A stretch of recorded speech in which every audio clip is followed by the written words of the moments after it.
Oke, assalamualaikum warahmatullahi wabarakatuh dan selamat malam. Perkenalkan, nama saya Sahrul Rustam. Saya merupakan mahasiswa program studi pendidikan bahasa dan sastra Indonesia.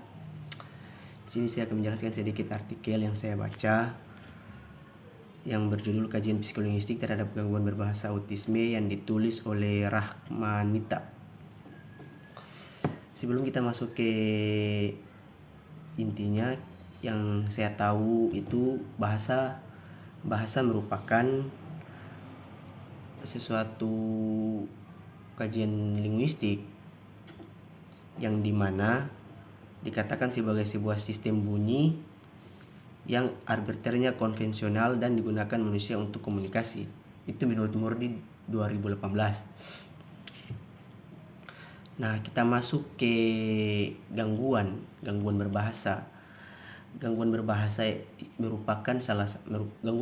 itu juga merupakan salah satu kajian psikolinguistik, yang dimana dalam psikolinguistik gangguan berbahasa itu dikaji dan diamati dan dicari tahu apa yang terjadi ketika seseorang mengalami gangguan berbahasa atau mengalami penghambatan atau susah dalam berbicara. Nah, untuk metode yang digunakan dalam artikel ini yaitu metode yang dilakukan dalam penyusunan artikel jurnal adalah metode deskripsi kualitatif.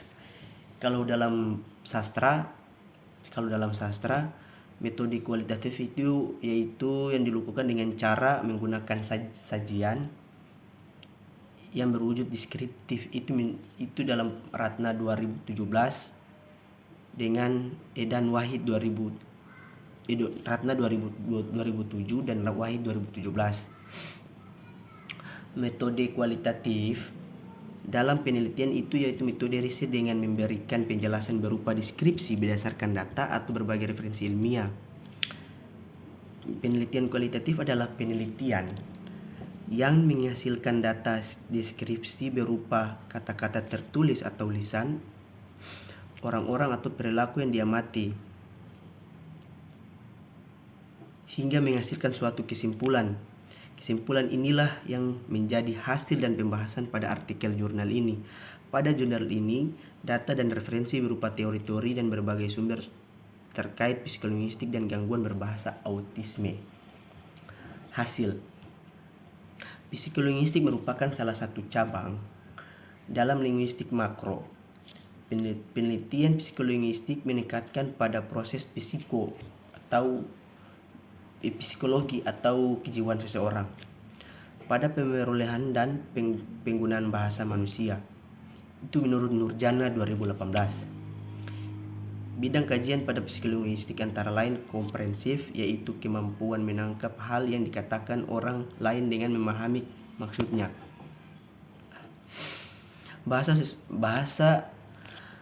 Bahasa seorang anak diawali dengan pemerolehan bahasa pertama atau dikenal dengan istilah bahasa ibu. Itu menurut Padudinat 2008. Dalam proses pemerolehan bahasa dapat ditemukan gejala-gejala. Nah, disinilah yang akan terjadi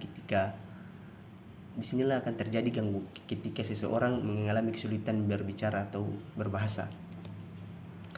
Ada beberapa hal yang tidak sesuai dengan usia yang ditumbuh kembangnya.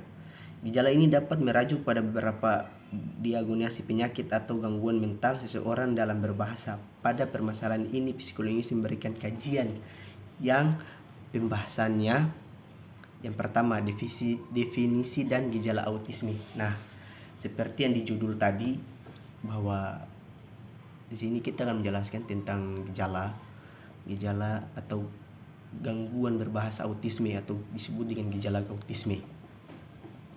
Salah satu gangguan dalam bahasa terkait mental manusia autisme. Istilah autisme pertama kali dikenalkan oleh Leo Kanner, seorang psikiater dari Harvard pada tahun 1943. Menurutnya, istilah autisme diambil dari istilah schizophrenia, yaitu Bleuler populer ya mengindikasikan gejala berupa kehidupan dalam schizophrenia, yaitu gejala yang tidak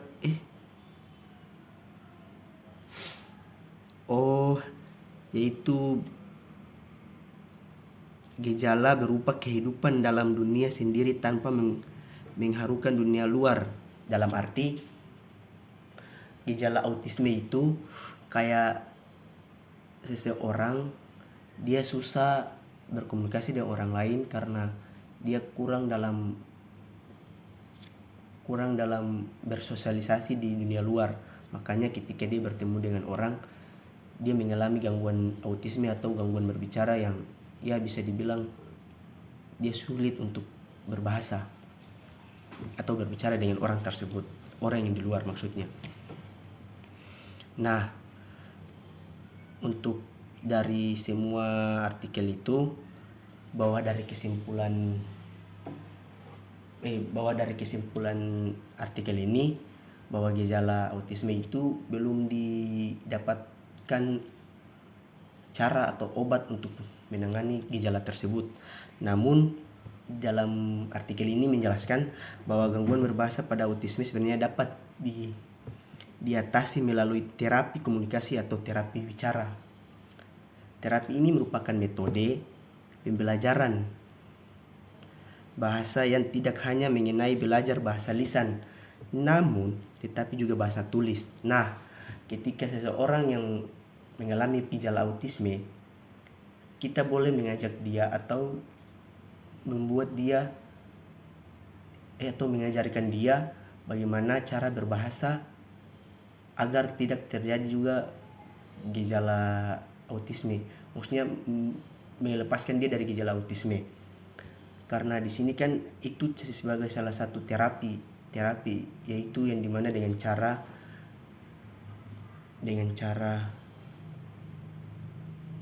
apa tadi ya? Itu namanya wicara, yaitu merupakan metode pembelajaran bahasa yang tidak terharus tidak terharus bentuk lisan, tetapi juga tulisan untuk membantu si orang ini yang mengalami gejala autisme. Ya, itu mungkin saja penjelasan mengenai saya tentang artikel ini. Terima kasih, saya Sarul Rustam dan selamat malam dan Waalaikumsalam warahmatullahi wabarakatuh.